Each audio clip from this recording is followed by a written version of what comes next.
அன்புள்ள சகோதர சகோதரிகளே, அல்லாஹ்வுடைய அருளால் அவனுடைய மார்க்கத்தில் கடமையாக்கப்பட்ட ஒரு விவாதத்தினை நிறைவேற்றுவதற்காக நாம் எல்லாம் இங்கே அமர்ந்திருக்கிறோம். நம் அனைவரையும் அல்லாஹ் தஆலா மன்னித்து அருள் புரிந்து அவனுடைய சொர்க்கத்தில் ஒன்று சேர்ப்பானாக என்று துஆ செய்கிறோம். அல்லாஹ் தஆலாவுடைய குர்ஆன் செய்திகளில் இருந்தும் நபிகள் நாயகம் அவர்களுடைய செய்திகளில் இருந்தும் பல்வேறு விஷயங்களை புரிந்து கொள்வதற்குரிய உள்ளடக்கம் நாம் பயான்கள் மூலமாக அறிந்து கொள்வோம். ஒரு குர்ஆனுடைய ஆயத்தையோ ஒரு ஹதீஸையோ நீங்களாக வாசிக்கும் போது அந்த செய்திகள் உங்களுக்கு என்ன தகவலை தருமோ அதை விட சிறிதளவேனும் கூடுதலாக பயான்கள் மூலமாக நாம் அறிந்து கொள்ள முடியும். எனவே பயான்களின் போது அவரவர்கள் அவர்களுடைய வேலையை செய்யணும். என்ன வேலை? பயான கேட்கணும்.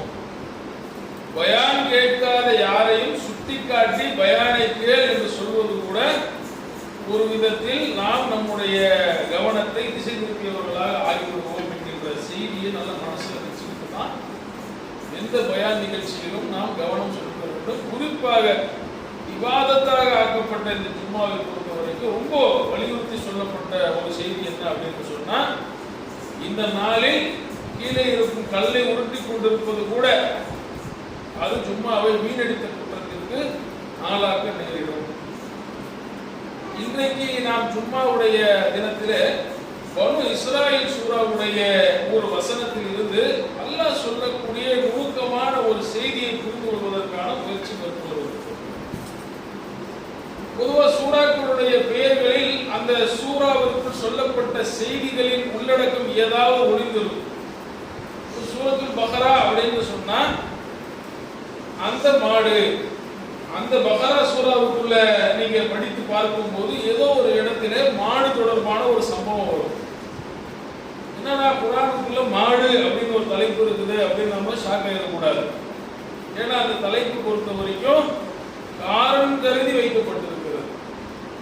மாடு எப்படி வளர்க்கணும், மாட்டுக்கு எப்படி தண்ணி காட்டணும், மாடை எங்க கட்டணும், இதை பத்திலாம் அதை சொல்லியிருக்காது. மாடு குறித்த ஒரு உள்ளடக்கத்தை அல்லாஹ் அந்த சூறாவுக்குள்ள வச்சிருப்பான். நம்மள்னு ஒரு சூறா இருக்கும், எறும்பு. அப்ப நம்மள்ன்ற அந்த சூறாவுக்குள்ள எங்காவது எறும்பை பற்றி பேசப்பட்டிருக்கு. அப்போ சூறாக்களுடைய பெயர்களில் இருந்து அந்த சூறாவை படிக்கும் போது ஒரு சில உள்ளிக்கக்கூடிய உணர்வுகள் நமக்கு ஏற்படும். இது டீப்பா நுணுக்கமா உள்ள அறிந்து நாம் குர்ஆனுடைய செய்திகள் ஹதீஸ்களில் இருந்து செய்திகள் எடுக்கணுன்றவங்களுக்கு, மேலோட்டமா படிக்கிறவங்களுக்கு ஒன்றும் புரியாது. ஒரு பயானை நீங்க கூர்ந்து கவனிக்கும் போது எத்தனையோ செய்திகள் நீங்கள் அறிந்தவைகளே புதுசா உங்களுக்கு புரிய வரும். மேலோட்டமா கவனிக்கும் போது தலைப்பு வச்சு நீங்களே ஒரு தீர்மானம் பண்ணிக்குவீங்க. அந்த அடிப்படையில இந்த பனு இஸ்ராயில் சூறாவுக்குள் இருக்கக்கூடிய ஒரு ஆயத், அதிலிருந்து செய்தியை படிக்கவிருக்கிறோம், அறிந்து கொள்ளவிருக்கிறோம், அதிலிருந்து விளக்கத்தை பெறவிருக்கிறோம். அல்லாஹ் தஆலா அந்த ஆயத்துல சொல்றான், "வ யதுல் இன்சானு பி ஷர்ரி துஆஹு பில் கைர்." நன்மைக்காக மனிதன் எவ்வாறு பிரார்த்திக்கிறானோ அதே போல தீமைக்காகவும் பிரார்த்தித்து விடுகிறான். வகானல் இன்சானு அஜூலா, ஏனெனில் மனிதன் அவசரக்காரனா இருக்கிறான் அப்படின்னு அல்லாஹ் சொல்லி காட்டுறான். இதுல பொறுத்த வரைக்கும் பேசப்படக்கூடிய சூறாவிற்குள் அந்த தலைப்பு பனு இஸ்ராயில். பனு இஸ்ராயில்கள் இப்படி இருந்தாங்க என்ற அர்த்தத்தை இதுல இருந்து நம்ம எடுக்க முடியாது. ஏன்னா இந்த வசனத்துல அல்லாஹ் சொல்லிட்டான், எதுவுல் இன்சானோ, மனிதன் பிரார்த்திக்கிறான், கையேந்துகிறான், என்னை அழைக்கிறான். பிஷ்ஷர்னி துஆஹு பில் கைர், நன்மைக்காக எப்படி கையேந்துகிறானோ அதே மாதிரி சில நேரங்களில் தீமைக்காகவும் என்னிடம் கையேந்து விடுகிறான் அப்படின்னு அல்லாஹ் சொல்றான். அப்போ அல்லாஹ் சொல்லிட்டு இதற்குரிய காரணத்தை சொல்லும்போது காணல் இன்சானு அஜூலா, ஏன்னா மனுஷன் ஒரு அவசரக்காரனாவே இருக்கிறான். எப்பயுமே அவனுக்குரிய அவசரம் அவனுக்கு என்ன செய்ய வைக்குதுன்னா நல்லதை பெறுவதற்குரிய ஒரு ஆர்வம் இருப்பதை போல சில நேரங்கள் அவசரம் காரணமாக அவன் தீமையை பெறுவதற்கு விரைந்து ஓடி விடுகிறான். இப்போ இந்த பனு இஸ்ராயேல்ல சொல்லப்பட்ட இந்த செய்தி ஒட்டுமொத்த மனித குலத்தையும் உள்ளடக்கிறது. அப்படி என்று இருந்தாலும் இதில் சொல்லப்பட்ட செய்தியை போலவே அவசரப்பட்டு அல்லாஹ்விடம் நல்லதை விட்டுவிட்டு கெட்டதை கேட்டு வாங்கிய சிரமத்தை சுமந்து கொண்ட பனு இஸ்ராயேலுடைய செய்தி ஒன்று குர்ஆனில் இடம்பெற்றிருக்கிறது பக்ரா சூராவுக்குள்ள. இப்போ நான் ரெண்டு பொருத்தி பார்க்கிறேன். ஒரு வசனத்தை அல்லாஹ் ஒரு சூறாவுக்குள்ள வைக்கிறான், அது எல்லாத்துக்கும் பொருள் தரக்கூடிய விதத்தில் அந்த வசனம் இருந்தாலும் குறிப்பிட்டு அந்த பனு இஸ்ராயேல்கள் இதுல ஏதாவது பாதிக்கப்பட்டிருக்கிறாங்களா, இந்த மாதிரி ஏதாவது நடந்திருக்கிறாங்களா அப்படின்னு சொல்லி பார்த்தா அதே மாதிரி அவசரக்காரர்களாக பனு இஸ்ராயேல்கள் இருந்தாங்க. பனு இஸ்ராயேல்கள் அப்படின்னு சொல்லும் போது நீங்க யாரோ என்னமோ நினைச்சுக்க கூடாது. யாரா இருக்கும் அவங்கள பத்தி நமக்கு ஜும்மாவில் அறிந்துக்கிட்டு அப்படி கிடையாது. பனு இஸ்ராயேல்ங்கிறவங்க யார் அப்படின்னு சொன்னா ரசூலுல்லாஹ் காலத்திலே ரசூலுல்லாஹ் இஸ்லாத்தை முஸ்லீம் என்று அவர்கள் தங்களை சொல்லிக் கொண்ட போது அன்றைக்கு நாங்கள் முஸ்லீம்கள் என்று சொல்லிக் கொண்டிருந்தவர்கள் தான் இந்த பனு இஸ்ராயேல்கள். இன்னைக்கு புரிஞ்சுக்கிற மாதிரி சொல்லணும்னா இன்னைக்கு யூதர்கள் யாரை சொல்றோமோ அவங்க எல்லாம் பனு இஸ்ராயேல்கள்ல பெருமளவுக்கு வந்துருவாங்க. மதம் மாறிய யூதர்கள் வரமாட்டாங்க, பிறந்த வாழையடி வாழையா வந்த யூதர்கள் இருப்பாங்க. அதே மாதிரி பிறந்து வாழையடி வாழையா வந்த கிறிஸ்தவர்கள் அவங்களும் பனு இஸ்ராயேல்கள் தான்.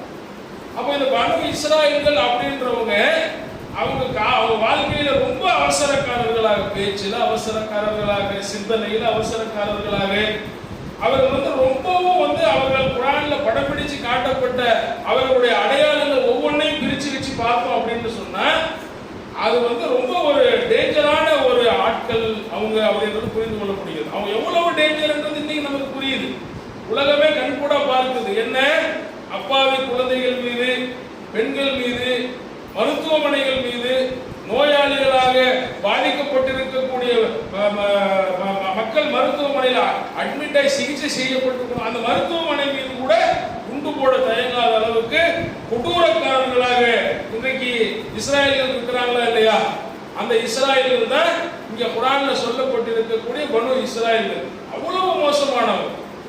ஆனா அவங்களை பற்றி அல்லாஹ் சொல்லும் போது அவர்களை பற்றி அதிகமா பேசக்கூடிய செய்தியை திரும்ப திரும்ப ஏன் அல்லாஹ் அப்படி பேசுறான், அவங்களை பத்தி எடுத்து சொல்றான் அப்படின்னு சொன்னா என்ன புரிந்து கொள்ள முடிகிறது அப்படின்னு சொன்னா ரசூலுல்லாஹ்வும் நமக்கு எச்சரிச்சிருக்கிறாங்க. என்ன அப்படின்னு சொன்னா முன் சென்ற மக்கள் எப்படி தவறிழைத்துக் கொண்டிருந்தார்களோ அந்த தவறை போலவே நீங்களும் தவறிழைக்க ஆரம்பிப்பீங்க. எப்படின்னு சொன்னா அவர்களை பார்த்து நீங்கள் உங்களை மாற்றிக்கொள்வீர்கள்.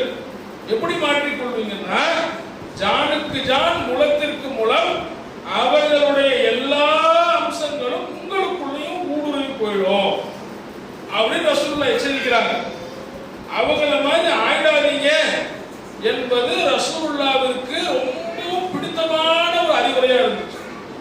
மரணிக்கிற தருவாயில கூட முஸ்லிம்களுடைய காதுபட சஹாபாக்களுடைய காதுபட ரசூலுல்லாஹ் துஆ செய்வாங்க, லானல்லாஹு யஹூத வன் நஸாரா, யூதர்களையும் நஸாராக்களையும் அல்லாஹ் சபிப்பானாக.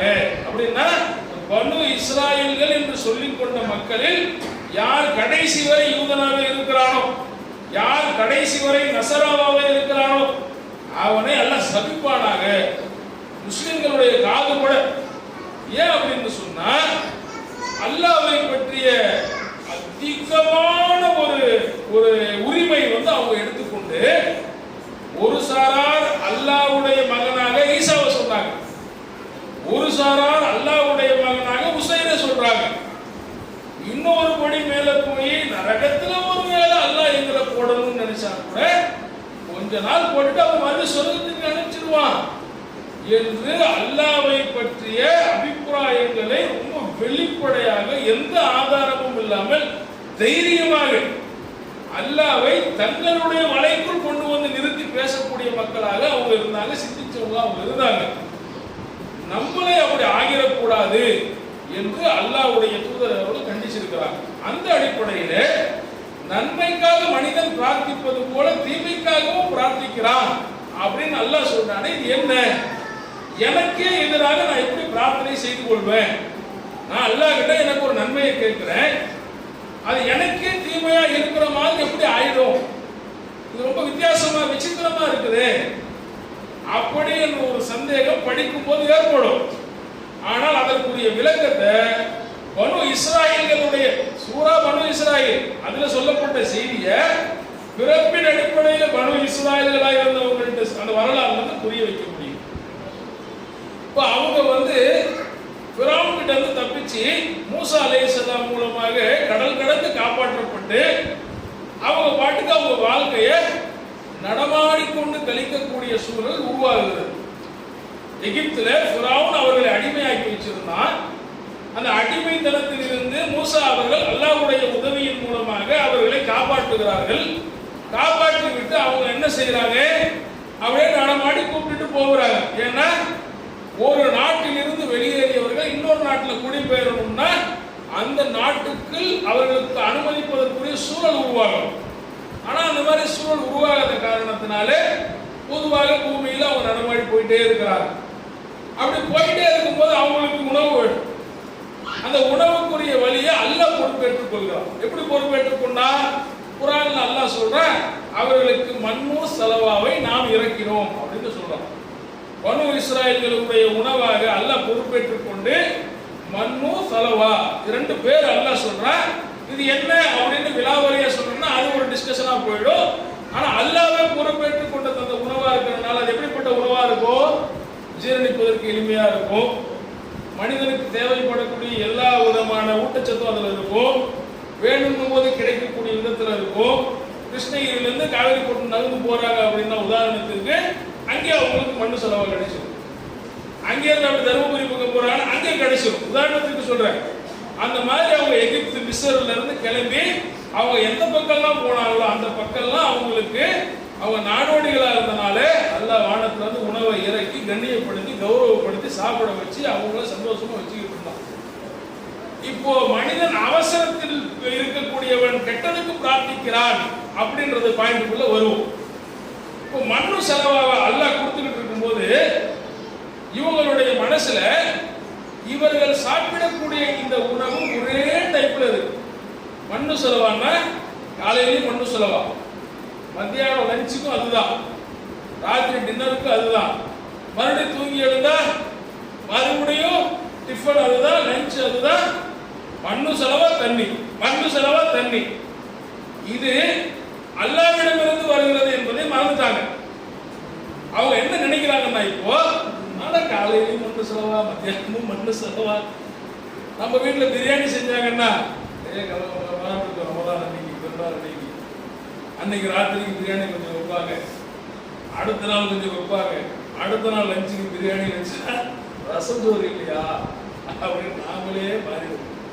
அதற்கு முன்னாடி நாள் ரசம் செய்யல, என்னத்த ரசத்தை செஞ்சு வச்சு வேற செய்ய தெரியாதான்னு கேட்டவன் ரசத்துக்கு ஆசைப்படுவான். ரசம் பார்த்து அவன் வாயில வச்சு விடுவோம். புரியுதா இல்லையா? இது உலக உணவு. சரி கொடுங்க.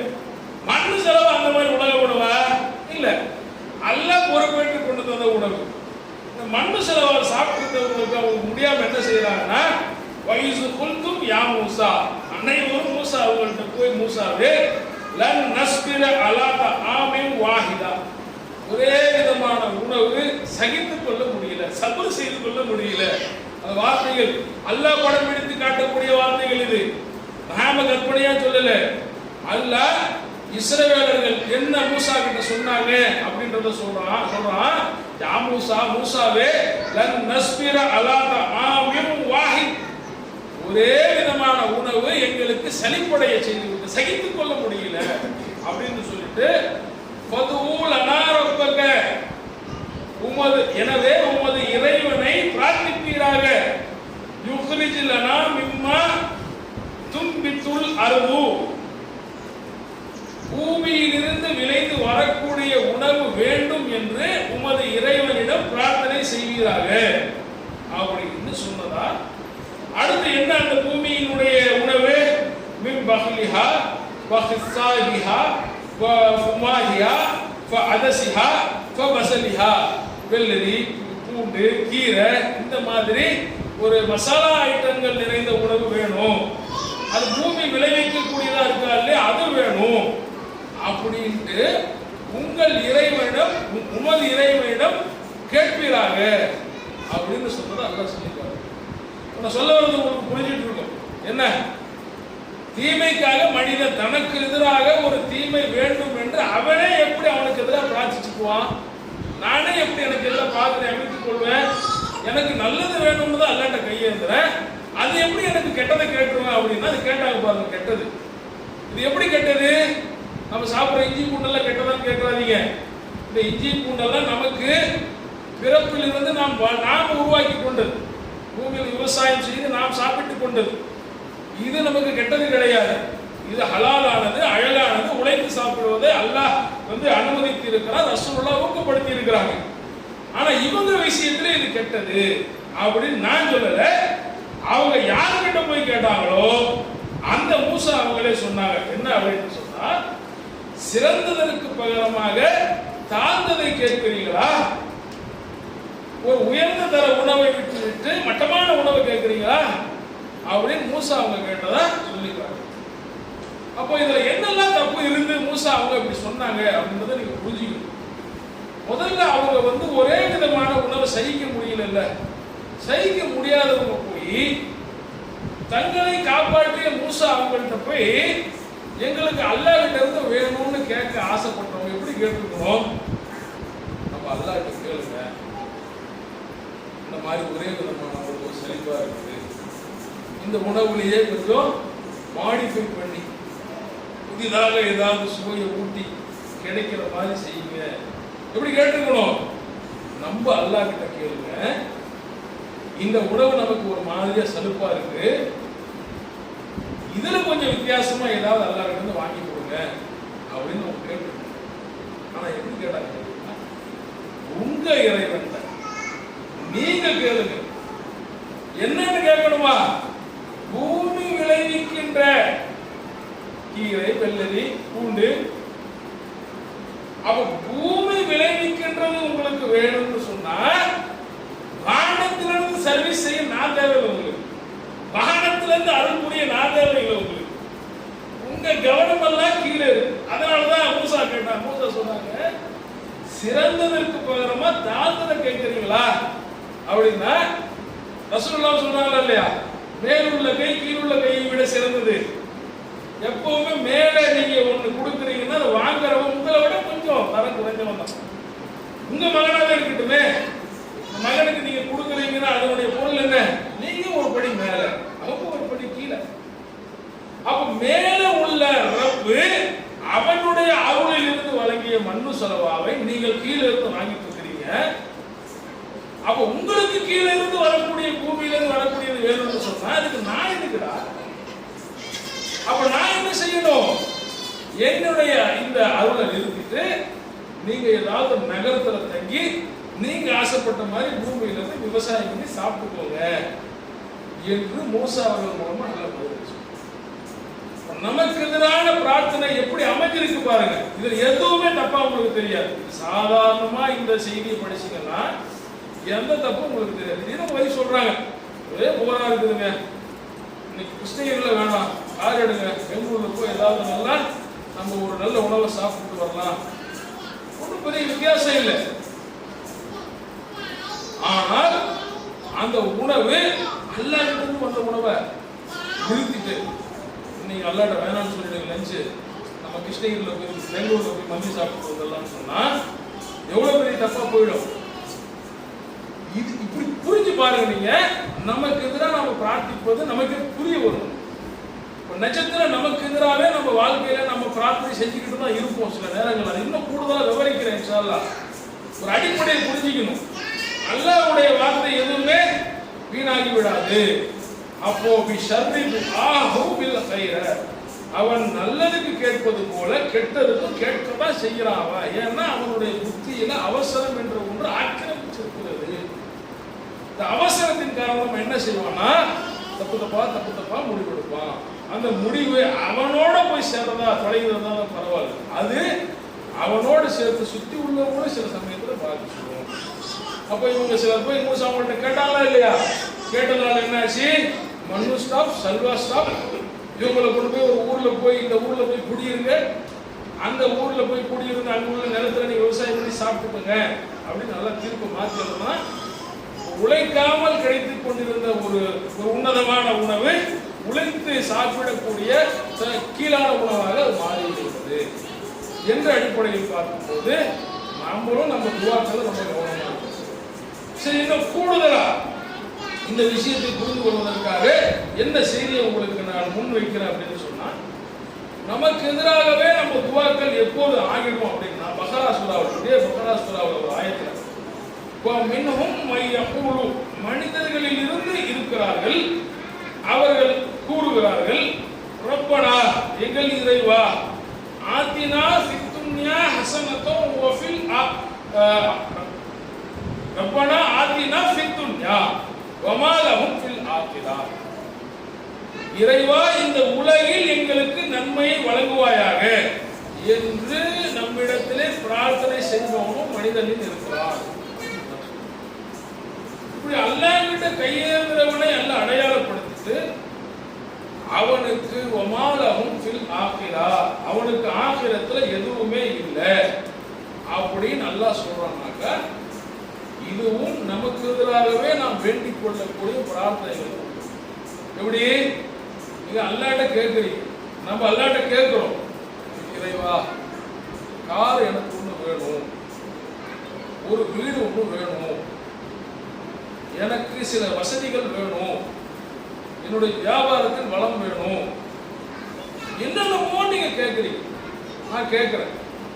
இப்படி கேட்டு முடிச்சுட்டு அப்படின்னு மோத்தியை இதையே தடவிட்டு கிளம்பி போயிட்டோம் அப்படின்னு சொன்னா, வமாலஹும் ஃபில் ஆகிரா, அவங்களுக்கு மறுமையில எந்த பாக்கியமும் இல்லை. அப்போ கேட்டது என்னமோ ரப்பு கிட்டதான். ஏன்னா இந்த வசனம் எப்படி ஆரம்பிக்குது, ரப்பனா எங்கள் இறைவான்னு ஆரம்பிக்குது. அல்லாஹ் கிட்டவே கேட்டவனுக்கு அல்லாஹ் சொல்றான், அவனுக்கு மறுமையில எதுவும் இல்லை அப்படின்னா போகிறான். நான் அல்லாஹ் கிட்ட ஒரு காரை கேட்கிறேன். இந்த காரை கேட்டனால அல்லாஹ் என்ன செய்யறான்னா, காரை மட்டும் கேட்டனால உனக்கு மறுமையில எதுவும் இல்லை. எனக்கு வீடு வேணும் அப்படின்னு கேட்கணும், வீடு மட்டும் வேணும் அப்படின்னு கேட்டு முடித்து கொண்ட காரணத்தினால மறுமையில் எனக்கு என் தொழிலில் வளம் சேரணும் அப்படின்னு கேட்கிறேன். அப்படி கேட்கறதுனால மறுமையில எனக்கு அப்போ என்னதான் அல்ல நம்மள்ட்ட விரும்புறோம். அப்ப என்னதான் கேட்கறதில்ல, இப்படிதானே கேட்கறது. இப்படியும் கேளுன்னு சொல்றோம்.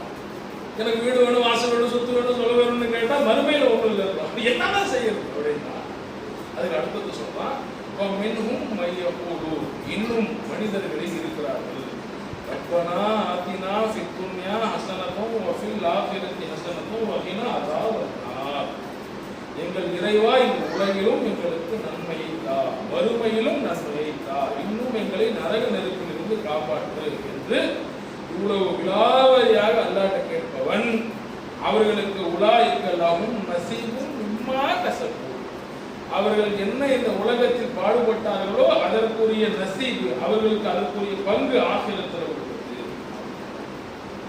அப்போ நீங்க செய்யக்கூடிய இபாதத்துகள் எல்லாம் ஒரு விதத்தில் அல்லாஹ்கிட்ட போய்கிட்டு இருக்கு. நான் செய்யற இபாதத்துலாம் அல்லாஹ்கிட்ட போயிட்டு இருக்கு. அதே நேரத்தில் நான் அல்லாஹ்கிட்ட கையேந்துவது அல்லாஹ்கிட்ட போயிட்டு இருக்குது. இது ஒரு இபாதத்தை நீங்க நினைச்சுக்கோங்க.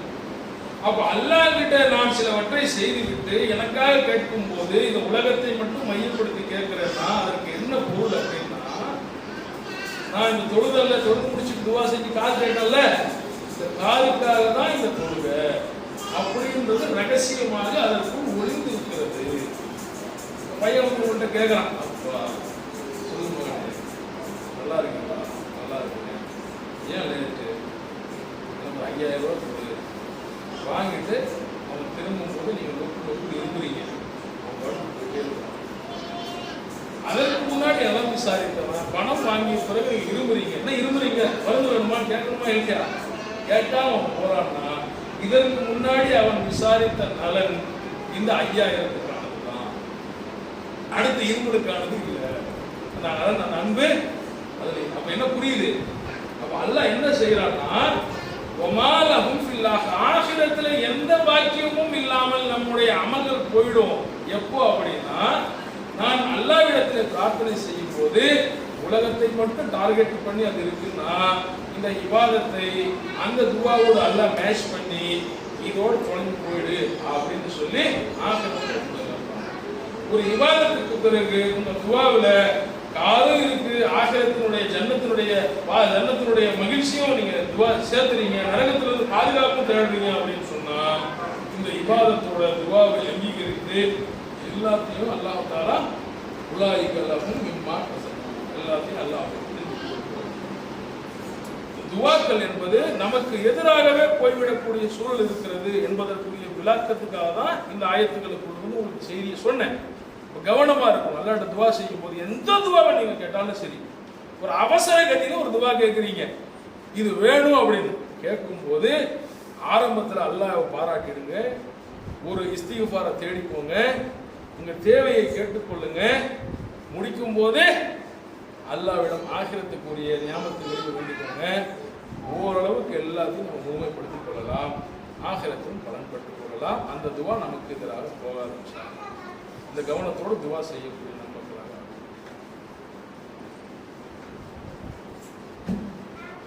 பிஸ்மில்லாஹிர் ரஹ்மானிர் ரஹீம்.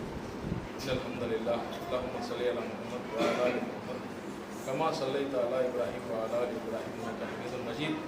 அல்லாஹும்ம பாரிக் அலா முஹம்மத் வ அலா ஆலி முஹம்மத் கமா பாரக்த அலா இப்ராஹீம் வ அலா ஆலி இப்ராஹீம் இன்னக ஹமீதும் மஜீத். அன்புள்ள சகோதர சகோதரிகளே, எப்போதும் ரசூலுல்லாஹ்வுடைய துவாக்களை நீங்கள் கவனித்து பார்த்தீங்க அப்படின்னா அதிகமா ஆகிரத்தினுடைய கவனம் தான் அது இருக்கும்.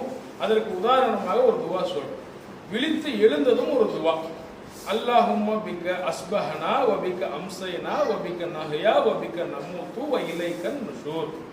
அல்லாஹும்ம பிக்க அஸ்பஹனா, இறைவா உன்னை கொண்டே நாங்கள் காலை பொழுதை அடைந்தோம். வ பிக்க அம்சைனா, உன்னை கொண்டே மாலை பொழுதை அடையவிருக்கிறோம். வபிக்க நஹ்யா, உன்னை கொண்டே நாங்கள் விழித்திருக்கிறோம். வபிக்க நமூத்து, உன்னை கொண்டே மரணிக்கவும் இருக்கிறோம். இலைக்கன் நுஷூர், உன்னிடமே மீளுதல் உள்ளது என்பதை நான் ஏற்றுக்கொள்கிறோம் அப்படின்னு முடிச்சாங்க. தூங்கி எழுந்த உடனே ஒரு மனிதனுக்கு எவ்வளவோ தேவை இருக்குங்க. நேற்று விட்டு பெண்டிங் ஒர்க்கினுடைய கண்டினியூஷன் இருக்கும், இன்னைக்கு தேவைகள் இருக்கும், எவ்வளவோ இருக்குங்க. ரசூலுல்லாஹ் எழுந்த உடனே கேட்கிறாங்க, எங்கேயாவது இன்னைக்கு மதிய உணவுக்கு ஏற்பாடு பண்ணித்தா, இரவு உணவுக்கு ஏற்பாடு, அதெல்லாம் தனியாக கேட்பாங்க.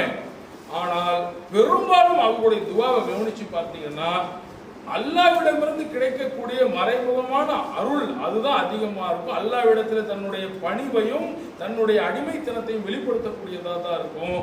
எனவே அல்லாஹ் கிட்ட துவா செய்யும் போது அக்கறையோட, பொறுமையா, கவனமா, தப்பு இல்லாம, நமக்கு எதிராக போயிடாம முழுமையான பலன்கள் கிடைக்கக்கூடிய விதத்துல துவா செய்ய பழகணும். அது பழகணும்னு சொன்னா நீங்க அரபியில துவாவை மனப்பாடம் பண்ணி பண்ணி பண்ணி பண்ணி பழகிட்டனால அது சிம்பிளா உங்களுக்கு வாயிலிருந்து ஓடிடுது.